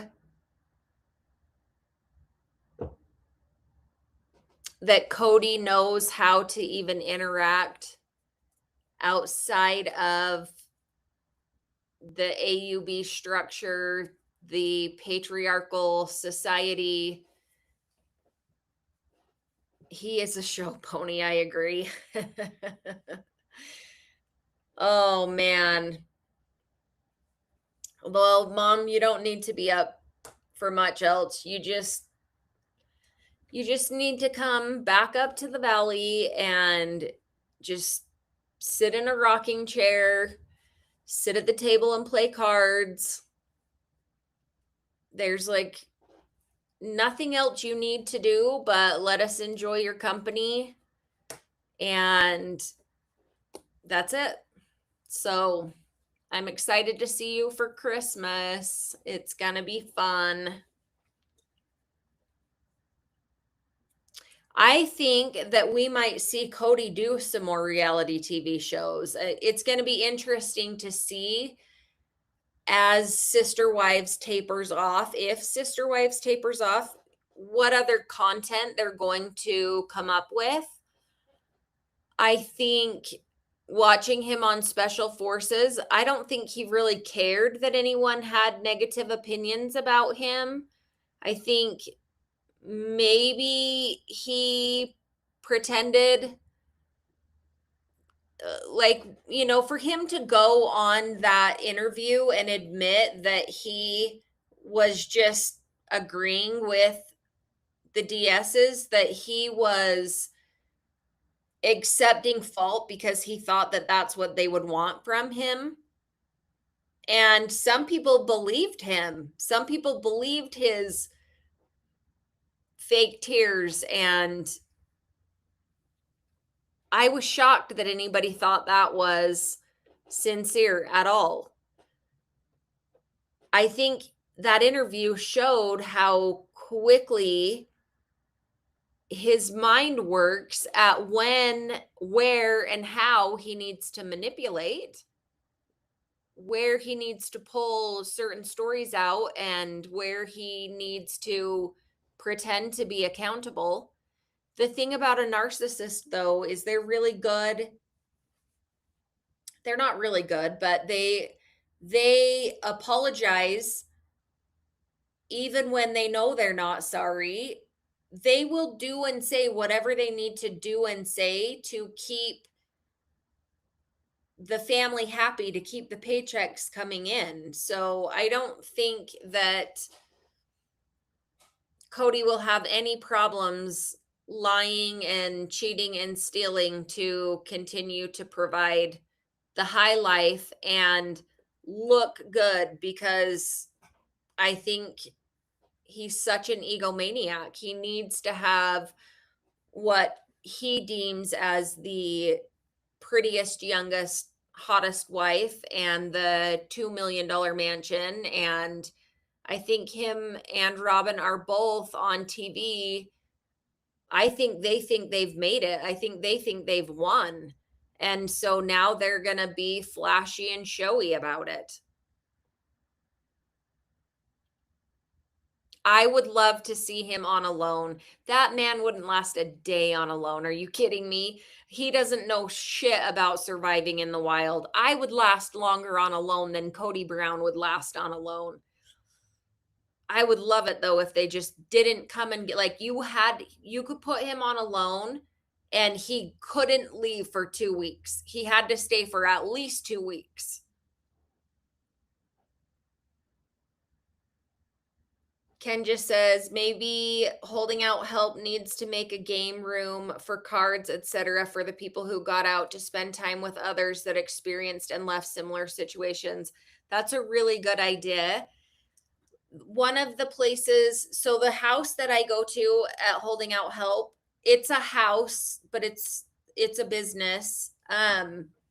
The main living room, it's set up just like a regular family room, and there's shelves full of games, and Yeah, my mom could totally go hang out there and people could ask her questions. She could love on them and share her knowledge. I need to go. I love you, Mel, Corey, and Mom. I grew up in a very strict Protestant church, but realized how cult-like it was after following all of you. Thank you for sharing your story. Thank you so much for being here. It's amazing how similar the different religions are, even though they're vastly different. It's amazing that the abuse and the scars and the traumas are so similar. So thanks for being here. Thanks for participating in the chat. Thanks for being on my first live. I appreciate it. I just can't believe anyone wants to watch that train wreck. Cody, he's absolutely exhausting. He is exhausting. He is exhausting. I think that you can see how much he wore down the OG3. So you look at them 4 years later and you can see the energy and the pep and they're completely different women. They're not even remotely the same. He wouldn't survive one day on alone since he can't cut down trees and hunt and cook for himself. The man hasn't had to do anything for himself for 30 years. Not a thing. These women have done everything for him for 30 years. Yeah, he wouldn't. And alone, they put you out in Alaska's wilderness. Maybe he could make it in the Cottonwood Mountains up here in Salt Lake. He's not going out to the real woods to survive anything. I stopped watching after Janelle's turn on the apology tour. I can't blame you. That was really, it was sad. I'm trying to think about the fact that it was a 90-minute dinner and we got maybe 5 minutes of that 90 minutes. I have done a recap on the start of Christine. So on last week's episode, I uploaded it last night and I got dinged for putting too much of the episode in it. So I've been at work all day. I need to just trim that down a little bit and I'll be releasing that episode hopefully in a couple of hours or in the first thing in the morning, but I'm going to try and do it tonight. I would love to see a forensic accounting. I would love that too. I would absolutely love that. And I think it would be the right, fair thing to do. But these women get so beat down by the time they're free. They just want to be free. They don't want to do what it takes to hold these men accountable. It's all they can do to get their head back above water and move on with their life. And I think they start to realize how much time and energy and years they wasted, and they don't want to waste anymore. So I don't know that any of the OG3 would do what it takes to hold him accountable. I just don't think that any of them would go through that. K and R are going to get a big surprise when they pass from this realm, and it's very hot. A very big surprise. No pay unless you last a week. Thank you, Cindy. There you go. There's got to be a way to keep him on there. Whether he eats or not, he's got to be able to survive for at least a certain amount of time to even make it worth it. That's part of why I was surprised that he stayed on Special Forces when they just had to show up. They just had to make it to the first day. They didn't even have to last through the first day. And then there was no additional pay for staying. So I think for Cody, it was really about feeding his ego and getting the validation from the other men on the show. Yeah. Mom, I agree with that. When they changed your locks, they woke up a sleeping lion. Yeah. It was so incredibly unnecessary, and I can't imagine what the hell they were thinking. I don't understand why these men don't think they should pay child support. Well, because those aren't their kids. Those are Janelle's kids and Christine's kids. These men only have claim on the children that are part of the religion and following orders, listening and obeying. Yeah, there's no other reason to claim them or to take care of them. Cody does work out, so he is rather fit, but he failed miserably in the mental department. You know what? We should put him on Survivor. Rar, go Chalice. I'm glad you are trying to get what's owed to you. I think, Kenja, it is more about the example. I think she wants to keep her house. I definitely think she wants to keep her house. I think at this point, it's more of the point and the example. And because my mom is so well loved and respected, she knows that it takes someone like her taking a stand to be an example to other women. So many other women could do what my mom's doing, and they could very easily be discounted and dismissed. And you can't discount or dismiss my mom, because she's been so good for her entire life that she was in the AUB. She helped thousands of people. She taught them so much, and she always was willing to give and educate and love on them. These people know that she is selfless, and they know the sacrifices that she made. So my dad can run around and he can make all of the claims that he wants to. 99.99% of people, they know my dad's full of shit. They're not going to believe him. And the wives that he's got flying monkeys, he's got a couple of flying monkeys that are out spreading rumors and lies as well. And the other people in the church, they're not going to believe those women either, because my mom's character next to their character, it doesn't hold up. So I think at this point, she knows it's almost not an obligation, but I think part of her feels responsible to be an example, to let these other women know that they have voices. If my dad can do this to her when he's the prophet of the church, what can any of these other men do to their wives? What's been happening to the wives? We only know a sliver of what's gone on in Sister Wives. Imagine if they really got real about what has happened with Cody and Robin. I mean, Cody said it himself. We don't know shit about what's gone on in the last 5 years.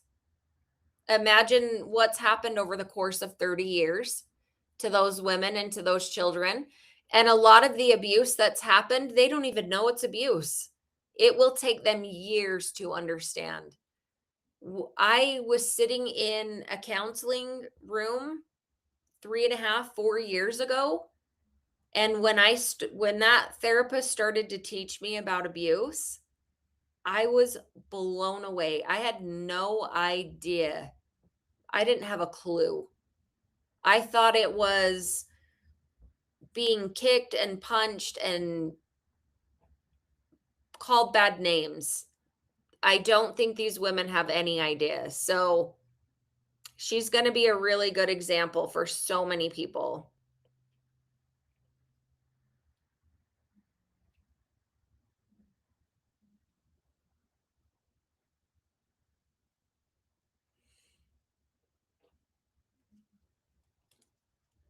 Yeah, they would vote Cody out right away. So Cindy, they didn't actually take her home. They want to take her home. They changed her locks. And now that my little brother is gone, they don't think that she should live there anymore. She's not in harmony with my dad. She's not part of the family anymore. Like Cody and Robin are the family, right? Everybody else has left. So they don't think that she deserves to live there anymore. And they know that us kids will always take care of her to the best of our ability. So in their minds, this is their property. It's part of the family property. They want to get her out of there so that they can rent out her house and have additional income coming in. So that's what the battle is right now, is can she legally stay in her home for the rest of her life? Or is it really their home and can they make her leave? Yeah, they would vote Cody out right away. He would not last long on Survivor, but I would love to see him go on Survivor and get his ass kicked again. Yes, it'll help others. She does have a high profile.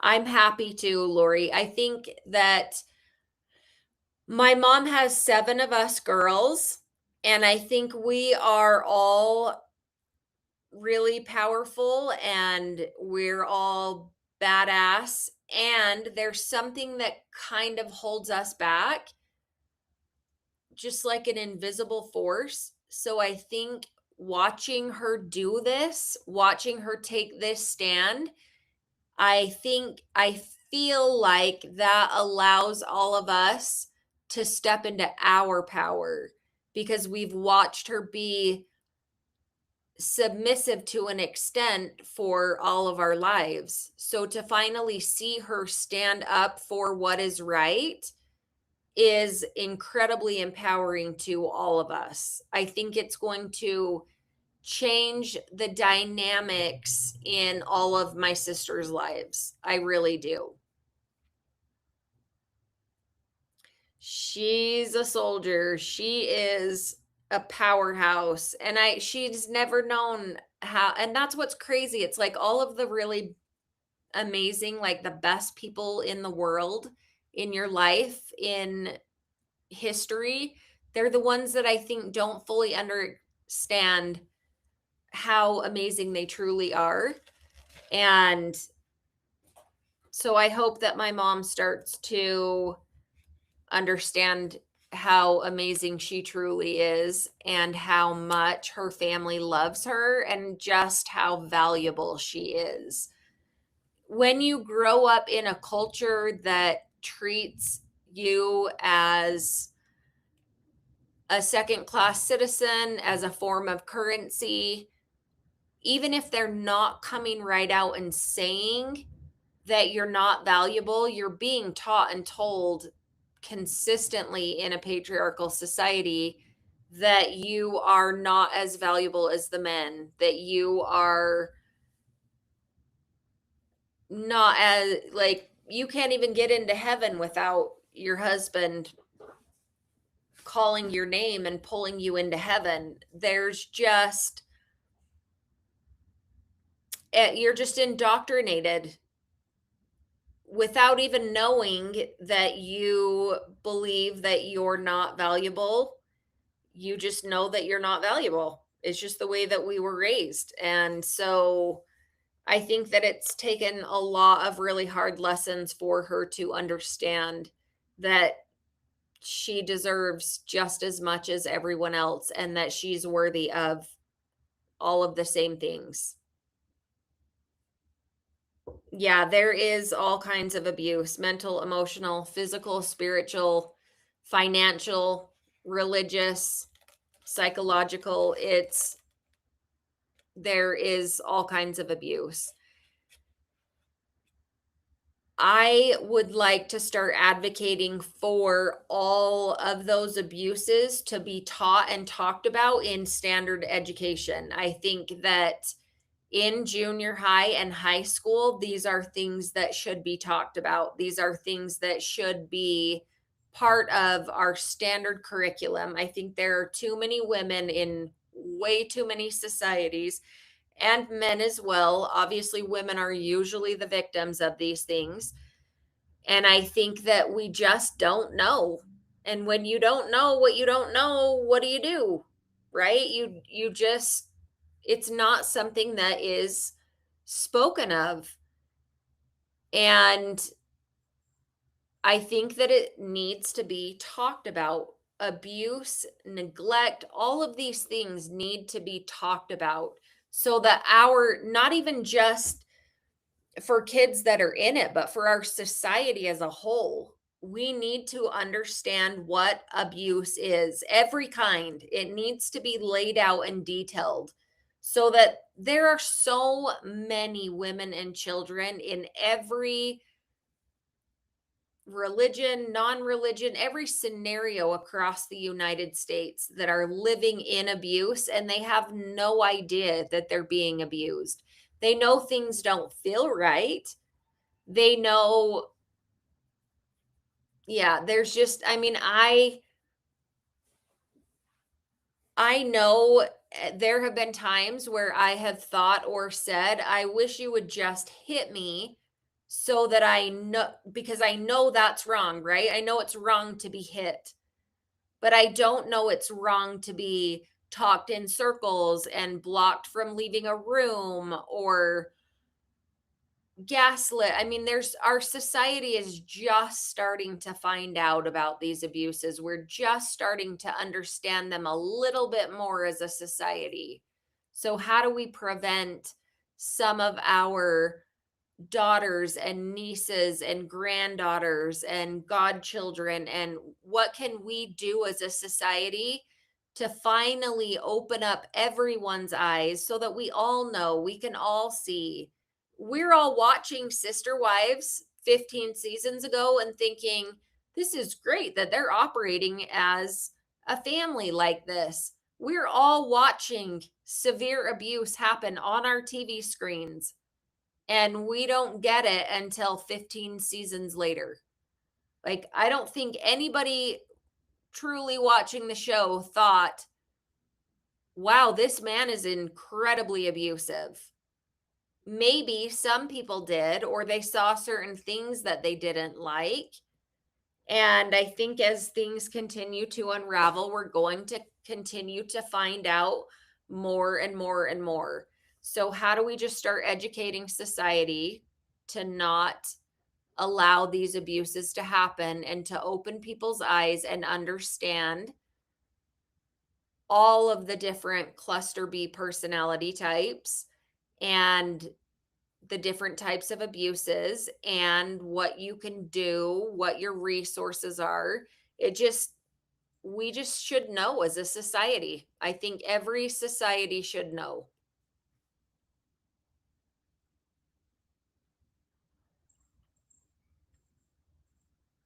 Yeah, those children have suffered in so many ways, and I don't think that the healing will truly happen until the show is over. I completely agree with you, Lori A. I completely agree with you on that. Deborah says, is your dad making the decisions to rent the house, or is he doing the bidding of the evil wife? I think that a lot of it is the bidding of the evil wife. I think that she's a lot like Robin. You know, she's, what are they called? The marionette puppets, or I don't know, where she's just sitting back, you know, she's pulling my dad's strings. And I think that some of it's my dad and some of it's the legal wife. I watched the way that they handled so there's four wives that live on the property. There's four houses on the property. And the wife that lived in the house next door to my mom, the way that they handled the last year of her life and then her passing. And I think that they rent that house out now, and so they collect the rent money. That's income for them. And I think that they really wish that they could do that to my mom's house, because my mom's house is twice the size and completely finished, and they could rent it out for twice as much as they rent that other unit out. So that money for them would make their lives really comfortable. If my dad can't dip into tithing money, I won't be surprised if we find out in a few years that he's been stealing tithing money. But I don't know how all of that works. I just know that the prophet prior to my dad was caught stealing tithing money, and he still became the prophet. Like, that happened before he was the prophet, and they knew about it, and he still became the prophet. So Cody's double talk would get him kicked out right away. He'd be making secret agreements with everyone. They'd pick him off right away. And that would be fun to see. It always, like, what a punch in the gut for the first one that goes off Survivor, and even the second one. He wouldn't be able to build the puzzles. No, he would not. I think it's both Dave and his legal wife. Yeah, haha, so true. Oops, did I say evil? I meant legal. I think it's the same thing, Deborah. Great idea to teach it in school. Yeah, I really, I'm not even joking. I really truly believe that it should be standard curriculum in school. Something that has been just an absolute game changer for my family, for me and my kids, is therapy at school. So that in junior high and high school, they have school counselors. Well, a lot of therapists over the years, at least here in the state of Utah, they have actively fought to have school therapists, not a school counselor, but a school therapist. So now my kids do therapy at school once a week, and the therapist is there almost every day of the week. So if anything comes up, they already have a solid relationship with her, and the tools that she has been teaching my girls, it's amazing to me. It has been a game changer for my kids. So, but that took a lot of time to get to where they had therapy, and now it's pretty much standard practice in the majority of the schools here in the Salt Lake Valley. They have they're not, the therapist isn't on staff like with the school. They're through like a private organization. um so it's not like they're not getting a paycheck from the school necessarily, but it's done through the school, through the state, and it's, they're verified organizations and all of that. It's awesome, it's amazing, and it's helping so many kids that go unseen, unheard. And now it's pretty common for any kid that needs it or wants it to be able to have access to it at school. So, yeah, that's a great resource. Why not give the resource of educating our next generation on what these different types of abuse are? Come here and I will hold you. Oh, yes. This is Ginger, a puppeteer. Thank you, Kenja. Christine was the only one that talked about the unfair amount of time Cody was at her house, and TLC always turned it into she was too needy or only wanted the man, not the family. Yeah, that was Cody. I remember watching those things and thinking, like, Christine's completely on point. There's all of the things that she's saying are so true. And Cody would say, Christine wants more than my other wives want, or Christine thinks she needs extra this or whatever. And that wasn't the case at all. It's terrible that all of these men do horrible things to their families for the love of money. It's terrible. And it's not just to their families. I watched my dad do it in his business.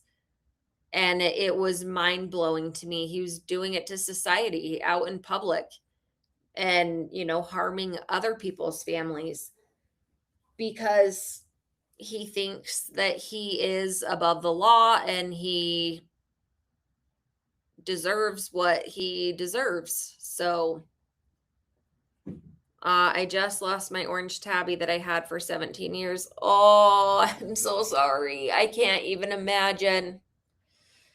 I have a tabby. So these two are actually sisters. So Ginger is a tortoise. And then her sister Athena is, well, wait, are they all tabbies? My brain hurts. It's been a long day. I'm going to grab my other kitty so I can show you.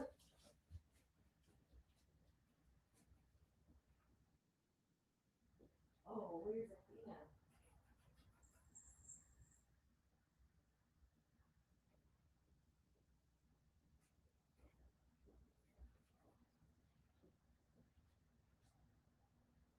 Where's your sister, huh? Where is she? Is she hiding?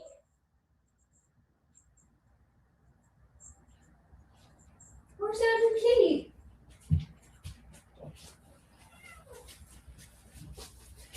Okay, I'm sorry. She's actually probably outside chasing bugs right now. I thought she was asleep on her perch when I came and sat down, but that was 2 hours ago. So they are all, or three of them, two of them are tabbies. Oh, her name was Lily. My mom has a tabby named Lily, and she is my mom's protector. She will eat any one of us, but my mom just loves on that kitty, and that kitty loves on my mom. And Ginger is beautiful. Cats can be so comforting. So I could never get them. And then when I knew I was getting divorced, so 2 months before I started to get divorced, I knew my kids were going to need them. So I got two, and then now we have four. So Miss Ma'am, can you say hi, Miss Ma'am? This is the one that has been wanting my attention all night. So she's been going through the house, knocking shit off the counters, causing a ruckus. She started with my desk. 18 years old. It is amazing to me that they live 18 years. I think that's so cool. We lost our Shih Tzu in 23. She was 13 years old, and it was so hard for my kids. And we had only ever had Shih Tzu dogs. So, but I know how comforting cats are and their purr and their love. So I got the two kitties for my girls so that they could have some kitty loves and some healing from their purrs. I'm so sorry that you lost Lily, though. I hope that you get another kitty because there's so many of them. All four of mine were rescues. I got them all as babies, but they were all rescued. And you need that love and they need that love. And there's so many of them that need that. So many. So I highly recommend as soon as you can. My mom wasn't going to have any more. She had lost her cat and we talked her into it. I knew she needed it. At the time, I had owned a towing company, and one of the cars in my tow yard in January, I think it was February, I found a mama who was a baby herself. The vet said she was probably 9 to 12 months old. I found her in the back of the car with 5 baby kittens that were probably 6 days old, 5 or 6 days old. So we rescued her and those babies, and a good friend of mine took her in and the 5 babies, and her daughter was a vet tech. So she worked with a vet, and we ended up getting 2 of the sisters for my mom, and those cats have rescued my mom. So she rescued them and they rescued her, and I think that's just what cats do. They just come in and they save our hearts and our souls and all the soft spots in us. What is a registered ESA? Oh, you inherited a Chihuahua, Maltese, Shih Tzu. That's a good mix. 17. He's 17. For any one of those breeds, that's a long life. 17 is a long life. Oh, so sweet.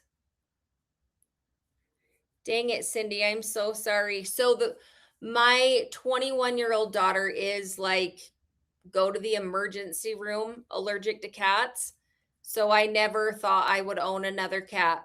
I just didn't. We had to rush her to the ER when she was 4 because her eyes swelled up like the size of golf balls and like huge blisters from her older sister's friend had a long-haired cat at home, and that little girl picked her up, and just the dander on her sweater got into her eyes. When she was 16, she decided I didn't know a thing about allergy shots for cat allergies, for I guess for any kind of allergy. I didn't know anything about it. We had done allergy testing for her. I've kept 2 forms of antihistamines in my purse her whole life. Once we knew how severe her allergies were, then I started to keep the antihistamines. And my sister actually sent me a video. She had a rescue with babies. So she sent me a video of my 21-year-old holding this one and her brother, and I cried. She had never held a cat before. So my sister took a video of her. This one I think is part Maine Coon. She is huge and she has these big, huge, giant paws. This is Rosie. She's the resident mouser. She catches all the bugs. Unfortunately, she catches birds sometimes too. I'm obsessed with my pets. I'm sorry, you guys. I'm turning this into a cat show. But I love these cats. They have been the best thing that could have happened to my girls and I. And everyone that comes to my house, I've had 2 of my nieces that have lived here for certain amounts of time. My 21-year-old came home for 6 months in between college and starting her career. I've had friends. I had a friend that came and stayed with me for a month, and everyone loves them. They just fall in love with my kitties. They're so sweet, and they have been so healing. My little girls have needed them. I have needed them. They have been amazing. Oh, emotional support animals. I should have gotten that.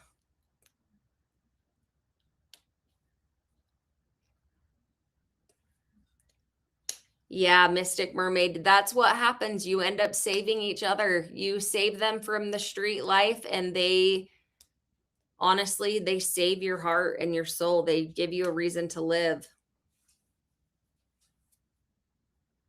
Oh, Cindy, that's a good idea. Yeah. My little Shih Tzu is so jealous of my kitties. Sometimes they're all best friends and they all hang out together. And sometimes she's like, okay, you guys have had enough of my mom. Get out of here. She'll chase them off my bed. And thanks, Lori. They are definitely my babies. And my girls call them their babies too. So it's a lot of fun. Okay, well, thanks so much, you guys, for being here tonight on my very first live. It's been fun to finally break the ice and do this. I'm hoping that my life has calmed down enough, or it's getting there. There's still some things to wrap up, but I really appreciate all of you. I love the comments. I love all of the interactions. I love that I think all of you follow Melanie and Corey on Notes to Self. So it's so much fun to watch the way that you guys support my sister and my brother-in-law, and to see the growth in those two since doing Notes to Self. It just like gives me a permanent smile on my face. It makes me so happy. Those two are so loving and giving and kind, and just they're like the parents of our family. They just really are the best. So I can't thank everybody enough for the love and support that you guys give to them. And obviously the love and support that you give to my mom just means so much to me. It means so much to my mom. It means so much to Melanie and Corey. And there's my other kitty. So I'll show you before I sign off. Come here, baby.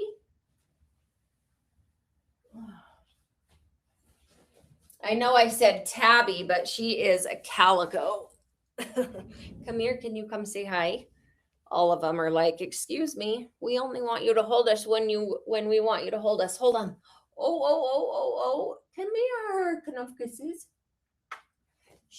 These two are tiny. So her and Ginger are so much smaller than Miss Mam and Rose. They're just tiny little things, but they are all a ton of fun. So thank you guys again so much for being here. I super appreciate you all. Watch for that video because I'm going to release it. I just have to trim off a little bit more before YouTube is going to let me upload it. So I put too many scenes in there for I would pause it and then I would recap while it was paused. And so you can still see the video. So I've got to go back through and just edit out a few things and then I'll get it uploaded. But I hope everyone has a great weekend, and I hope the rest of your Christmas shopping and holiday preparations go really well. Thanks so much, you guys. Have a really good night. Take care.